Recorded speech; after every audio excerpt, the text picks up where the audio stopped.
Durante la última década, los Knicks han sido un auténtico desastre. Malas elecciones en el draft, fichajes sobrepagados en la agencia libre, malos traspasos. Pero desde 2021 las cosas están cambiando, y tras el hito de los pasados playoffs, ahora los Knicks parecen tener argumentos para poder ser al fin campeones de la NBA. ¿O no? Porque es realmente difícil valorar en su justa medida al equipo dirigido por Mike Brown. Tienen talento, pero son inconsistentes. Los números dicen que rinden muy bien, pero cuando los ves durante 48 minutos te empiezan a aflorar algunas dudas con respecto a estos Knicks. Y yo os pregunto, antes de empezar, ¿confiamos en los Knicks de cara a playoffs? Bueno, vamos a intentar explicarlo, analizarlo aquí, en mi canal. Mi nombre es Sergio Rabinal y si te gusta lo que hago, suscríbete, déjame un comentario y, pues bueno, vamos con el vídeo, arrancamos.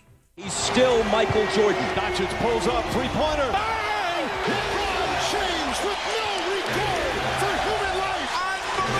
Hola, ¿qué tal? Un día más aquí en mi canal. Mi nombre es Sergio Rabinal, soy comentarista NBA en Prime Video y también me puedes ver en el canal de Gigantes del Básquet. Y hoy quería dedicarle este vídeo semanal, que hago uno o dos en función de cuánto tiempo tengo para poder dedicárselo a esto.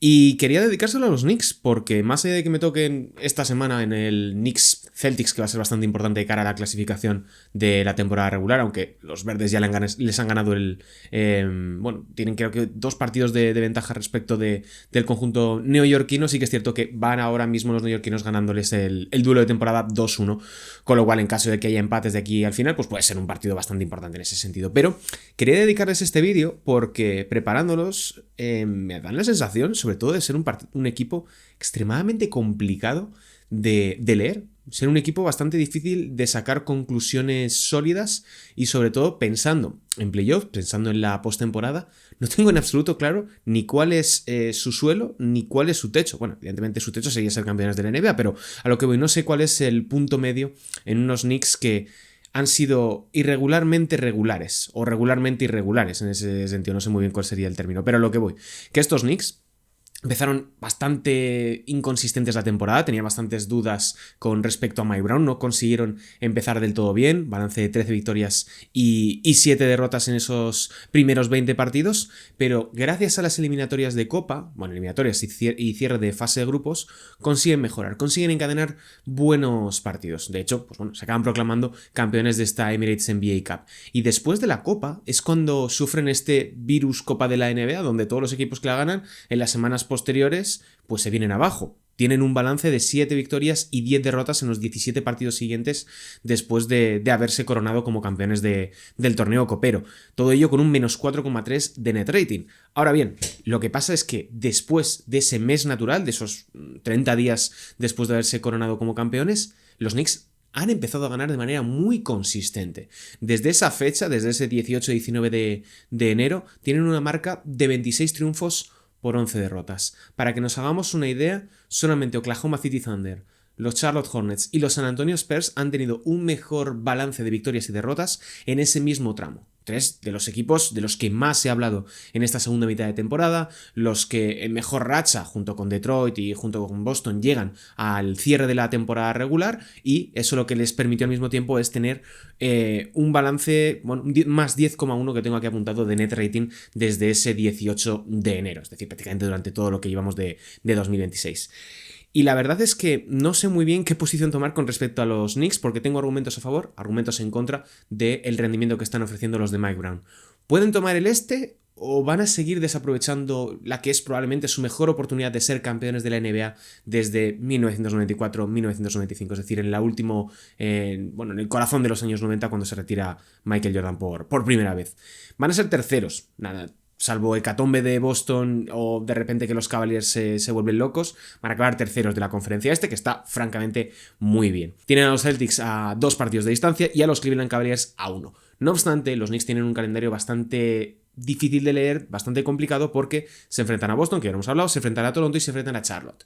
Esto es un poquito caramelo envenenado porque puede que ya esté todo completamente decidido después de ese partido ante Boston, o que tengan que seguir compitiendo hasta la última fecha del calendario. Y aquí viene una pregunta que os quería lanzar a los que estéis al otro lado, porque no lo tengo en absoluto claro. Este vídeo es un poco de incertidumbre, pero ¿creéis que les viene mejor a los Knicks ser terceros y cruzar, por ejemplo, en semifinales con los Celtics en caso de llegar y ganar a Raptors o Sixers en función de quienes tengan en primera ronda, o les interesa ser cuartos, es decir, dejarse ganar para que Cleveland avance a esa tercera posición y pasar cruzando con Atlanta Hawks, que viene muy bien, pero que ya les has ganado el duelo de temporada, y en unas hipotéticas semifinales de conferencia contra los Detroit Pistons. Porque este cálculo lo deben estar haciendo en el Madison Square Garden, lo están haciendo muchos otros equipos, como siempre, a estas alturas de temporada. Pero me cuesta creer que los Knicks contra Boston y ante Detroit puedan tener opciones reales de poder pasar de semis de conferencia. ¿Por qué digo esto? Porque Detroit, que les ha ganado el duelo de temporada y ha sido cada partido, uno de los dos creo que fue bastante interesante, el otro pues, estuvo roto a los pocos minutos de empezar. Los Pistons les tienen tomada la medida. Boston es un equipo que viene en una racha buenísima y tiene argumentos de sobra como para batir a los Knicks en una serie a 7 partidos. Y el hecho de que, pues bueno, los Knicks eliminaron a los Pistons el año pasado, los Knicks eliminaron a los Celtics el pasado curso, también con esa lesión de Jason Tatum de por medio. Claro, es un cálculo que hay que hacer, pero que no sé muy bien cuál sería la respuesta adecuada. Esto me lleva a hablar un poco de, en términos individuales, de algunos jugadores.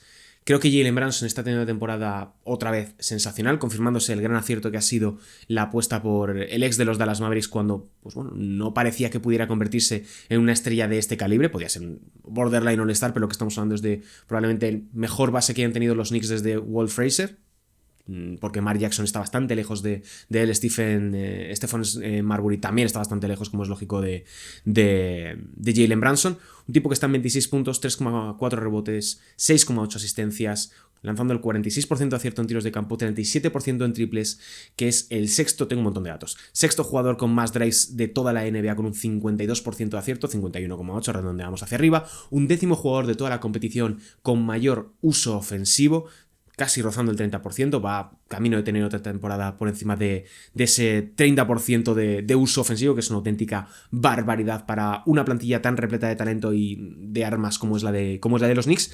Y estamos hablando de un jugador que está dentro del top 10 en uso en volumen de bloqueo directo. Y a pesar de todo lo bien que está rindiendo Jalen Brunson, sigo teniendo las mismas dudas con el conjunto neoyorquino que tenía en los años anteriores. Es decir, cada vez que me veo un partido de los Knicks, tengo la sensación de estar viendo un equipo extremadamente predecible, un equipo que no tiene muchos argumentos en ataque. Esto no tiene por qué ser negativo, es decir, esto puede traducirse, sobre todo en el contexto de playoff, en una simplificación que te permita llegar mucho más lejos porque vas a castigar los mismatches.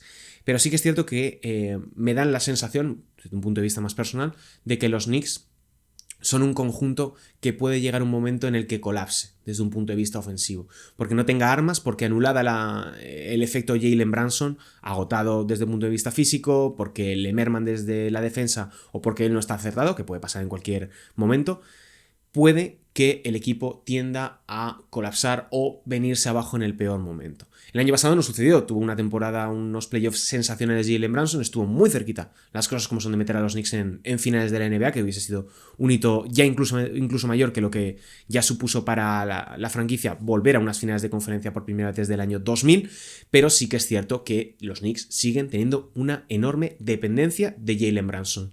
Y esto no ha venido de la mano de un paso adelante de Karl Anthony Towns, el cual, luego hablaremos de él, está teniendo una temporada terrible, terrorífica, de declive de sus estadísticas individuales, de declive de su porcentaje de acierto y de su rendimiento en términos generales con la camiseta de los Knicks. Lo cual al mismo tiempo me lleva a alabar lo que están haciendo nombres como OG Anunoby, como Josh Hart, que está teniendo una temporada desde el triple impensable, está rozando prácticamente el 50% de precisión desde más allá del arco, esa navaja suiza que es Josh Hart, y de Mikal Bridges, que está teniendo una temporada mucho mejor de lo que en muchas ocasiones se dice de él, porque se tiende a destacar únicamente sus momentos bajos, cuando se tira un lanzamiento desde la media distancia mal ejecutado, cuando no es capaz de superar ese umbral de los 15-18 puntos por partido, pero es un tipo solvente y que pues yo creo que rinde bastante bien. Y de hecho, esto me ha llevado a revisar algunos datos de tracking, algunos datos de alineaciones, y te encuentras que la pareja formada por OG Anunoby y Mikal Bridges es la tercera mejor de toda la NBA. Es la tercera mejor de acuerdo a la estadística avanzada, más 7,8 de net rating los Knicks con estos dos jugadores sobre la cancha. También la conjunción de OG Anunoby y Jalen Brunson es una de las mejores dentro del top 10, 6,8 puntos por cada 100 posesiones de diferencia entre la eficiencia ofensiva y la eficiencia defensiva, y 3/4 de lo mismo con ese Towns, Michael Bridges, 6,6 de net rating con los dos, con ellos, dentro de ese top 15.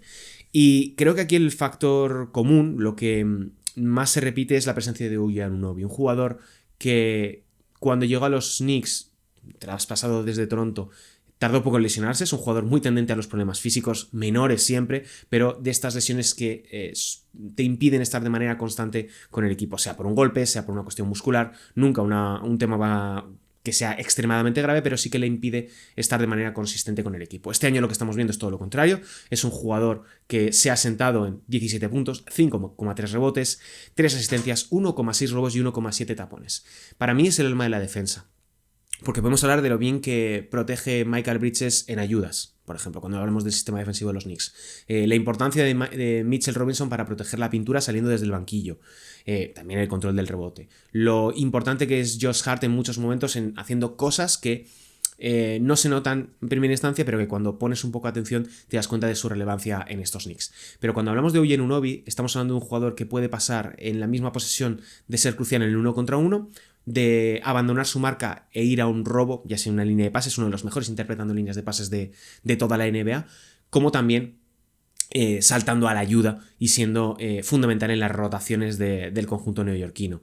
Y creo que esto es lo que marca la diferencia cuando hablamos de los Knicks. Si antes decía de esa dependencia de Jalen Brunson en ataque, lo bien que lo hace OG Anunoby en defensa y en su rol ofensivo, que en algunos momentos dices, ostras, Mike Brown podría soltarle un poco más la correa y podría darle un poquito más de peso en la creación, porque es sensacional, o al menos a mí me lo parece, en el 1 contra 1, en esas suspensiones que tiene, o intentando atacar tras una división o una inversión de un compañero. Creo que es realmente bueno y creo que en playoffs tendríamos que verle siendo mucho más importante en ese sentido a nivel ofensivo. 3/4 de lo mismo, insisto, con Michael Bridges, 14,7 puntos, 3,9 rebotes, 3,7 asistencias, 1,3 robos, 48% de acierto para el ex de los Brooklyn Nets y los Phoenix Suns, 37% de acierto en triples. El mayor problema que tiene Michael Bridges es todo lo que tuvieron que pagar los Knicks para hacerse con él y el contrato que le dieron después. El jugador no tiene culpa de lo que paga una franquicia por hacerse con sus servicios y tampoco tiene culpa de que le pongan una morterada de dinero encima de la mesa y el jugador diga, pues fantástico, firmo debajo, porque es lo lógico, lo que haríamos todos. La cuestión con Michael Bridges es que es uno de estos jugadores que está constantemente infravalorado hasta que llega un punto en el que está sobrevalorado y ya se pierde un poco el hilo de cuál es su verdadero valor como jugador. Creo que está teniendo una temporada por debajo del radar y que en el momento importante de la temporada, que van a ser los playoffs, es donde mejor vamos a ver a Michael Bridges. Lo cual nos lleva, y me duele, a hablar mal de Karl Anthony Towns. El año pasado tiene una temporada sensacional, All NBA. Una temporada fenomenal después del traspaso de Minnesota a Nueva York. Teníamos dudas con él, nos sorprendió lo que estaban haciendo los Timberwolves y al mismo tiempo lo que estaban haciendo los Knicks, pero funcionó, las cosas no son, funcionó. Tuvo muy buena relación con Jalen Brunson, fueron una de las parejas más dinámicas en ataque, defensa sufrían, pero es lo que les permitió llegar a esas finales de conferencia con algunos tramos de Karl Anthony Towns bastante potables en defensa. ¿Qué estamos viendo este año? Que ha pasado de 24,4 puntos a 20,1 tantos por encuentro. Que está tirando peor. Ha pasado de casi el 50% de precisión, del 52% de precisión al 49,9% de acierto en tiros de campo. Lo más dramático es en el triple. Karl Anthony Towns ha sido uno de los mejores tiradores altos de toda la competición en los últimos 10 años, que es lo que lleva en la NBA. Pues ha pasado de lanzar al 42%, dato fenomenal, al 37%, que es básicamente la media de la competición, un poquito por encima de la media de la NBA. Su DPM, que es una métrica avanzada predictiva, que se llama Darko, como Darko Milicic, es un acrónimo, va en caída, ¿vale? Esto es una métrica que nos permite, lo iré proyectando en pantalla, pero que nos permite ver la evolución a nivel de impacto de un jugador conforme va avanzando su trayectoria y sobre todo si queréis compararlo con otros jugadores, mismas posiciones y tal. Sigue estando mejor que otros en su posición, evidentemente, pero sí que es cierto que la tendencia negativa ahora mismo de Karl Anthony Towns puede estar ahora mismo ya siendo bastante más importante de lo que parecía en un primer momento y que ya hemos pasado ese pico de carrera que pudo tener la pasada campaña. Y Si a esto se le suma que Mitchell Robinson no puede jugar más de 20 minutos por una cuestión física y por una cuestión de consistencia, pues se te queda un escenario bastante complicado para tener que medirte en semis de conferencia a unos Detroit Pistons, a unos Cleveland Cavaliers si la lían, a unos Boston Celtics. ¿Por qué? Porque todos estos equipos tienen interiores muy móviles, interiores muy capaces a nivel defensivo y al mismo tiempo ofensivo. Pensemos lo que ha hecho Jalen Duren con los Knicks cada vez que se han enfrentado durante esta temporada. Pensemos lo que pueden hacer los Boston Celtics, se llame Neemias Queta o se llame Nikola Vucevic, por muy mal que haya vuelto ahora de la lesión, pero Nikola Vucevic, que te puede abrir mucho el campo, puede generar un montón de desajustes defensivos posteriormente para la defensa de los New York Knicks, y tres cuartos de lo mismo con los Cleveland Cavaliers, que tienen a Evan Mobley, que tienen a Jarrett Allen y que te pueden jugar en el puesto de 4, pues yo que sé, con un Max Strus, o que pueden ir jugando un poquito ahí con las rotaciones. Creo que los Knicks son un equipo con un potencial enorme, y lo repito, no me extrañaría que puedan llegar hasta las finales de la NBA, porque han demostrado, el año pasado creo que es la mejor prueba de ello, que cuando llega la hora de la verdad, da igual que jueguen mal, da igual que los datos no les respalden, son capaces de ganar, da igual que haya dudas, son capaces de ganar. Evidentemente les ganan los Pacers en finales de conferencia, pero también tenemos que tener en cuenta estas dudas. Yo tengo muchas dudas con ellos de que cuando se presente la ocasión, y sobre todo con los matchups que hemos mencionado, puedan ser un equipo que pase de semifinales de conferencia. Ojalá que veamos la mejor versión de los Knicks. Yo ahora mismo, a 8 de abril por la tarde que estoy grabando, tengo ciertas dudas. Ojalá que me equivoque, insisto, porque siempre está bien ver a un equipo con tanto potencial y con tanta nómina de gastos llegar lejos en los playoffs de la NBA. Pero bueno, eso ya se andará. Por lo pronto, este es un poco mi análisis, un poco mis sensaciones con unos Knicks que van a acabar dentro del top 3 de la conferencia que son el único equipo que ha ganado algo esta temporada, por mucho que a James Dolan no le importe la Copa NBA. Son el único equipo que ha conseguido vencer por el momento en este curso, y me interesa también saber, sobre todo, vuestra opinión respecto de los Knicks, porque ya habéis visto, tengo mis dudas con respecto a ellos, pero insisto, me apetece también leeros en comentarios, que yo os leo, hay veces que os respondo porque creo que da un poquito más de debate la cuestión, otras en las que digo, pues estoy de acuerdo y no tengo nada más que añadir. Así que bueno, os veo a todos en ese partido que tenemos en Prime a la 1:30 de la mañana, noche del jueves al viernes, en ese Knicks Celtics que puede definir un poco la imagen final que podamos tener dentro de la conferencia Y si no habéis llegado hasta aquí, pues recordad que me ayudéis un montón suscribiéndose al canal, dándole like y también con un comentario para que se ayude a colocar este vídeo. Así que yo me despido, mi nombre es Sergio Rabinal, un saludo y hasta la próxima, chao.